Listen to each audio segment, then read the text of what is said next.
রিজিকের রেসপন্সিবিলিটি আল্লাহ, রিজিক নিয়ে চিন্তা আল্লাহ। তো আল্লাহর চিন্তা আমি করলে হবে? বলেন, যেটা দায়িত্ব আল্লাহ, যে রেসপন্সিবিলিটি আল্লাহর, ওই রেসপন্সিবিলিটি আমি নিলে হবে? হবে না।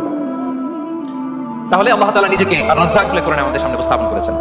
রাজ্জাকের তিনটা বৈশিষ্ট্য আছে। যে সত্তার মধ্যে তিনটা বৈশিষ্ট্য খুঁজে পাওয়া যায় তিনি হচ্ছেন আর রাজ্জাক, দ্য প্রোভাইডার, দ্য সাস্টেইনার। আর রাজ্জাক কোন সেই তিন গুণ? এক নম্বর গুণ হচ্ছে নো ডেফিসিয়েন্সি, তার কোনো অভাব থাকবে না।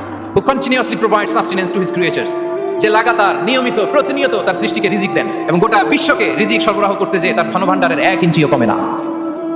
সুবহানাল্লাহ বিহামদি। আমাদের কাজ হচ্ছে চেষ্টা করে যাওয়া, প্রাণান্তকর প্রচেষ্টা করা, আমাদের রোলটা আমরা প্লে করব, কিন্তু রিজিকের ফয়সালা করবে একজন, তিনি কে? ইন্নাল্লাহা হুয়া রাজ্জাকুল কুওয়াতিল মাতিন। এটা নিয়ে চিন্তিত হওয়ার কিছু নাই প্রিয় ভাই এবং বোনেরা। আমরা আমাদের মায়ের পেটে থাকতেই এটা ফিক্স হয়ে গিয়েছে। আমরা যখন মায়ের পেটে ছিলাম, ইন্না আহাদাকুম ইজমাউ খালকুহু ফি বাতনি উম্মিহি 40 ইয়াওমান সুম্মা ইয়াকুনু আলাকাতান মিসলা যালিক সুম্মা ইয়াকুনু মুদগাতান মিসলা যালিক।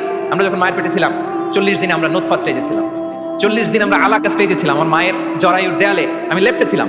40 দিন আমরা ছিলাম এ ভেরি ইলিগাল ফ্ল্যাশ, একটা ছোট্ট গোশতের টুকরা। এরপর আল্লাহ তাআলা ফায়ুরসালু ইলাইহিল মালাক, মায়ের পেটে একজন ফেরেশতা পাঠালেন।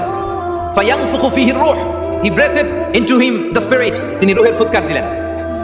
ওয়া ইউমারু বিআরবা'i কালিমাত, চারটা জিনিস তখন লিখে দেয়া হলো। বিকাতবি রিজকিহি ওয়া আজালিহি ওয়া আমালিহি ওয়া শাকিয়ুন আও সাঈদ, তার রিজিক কি হবে লিখে দেয়া হয়েছে মায়ের পেটে যখন ছিলাম।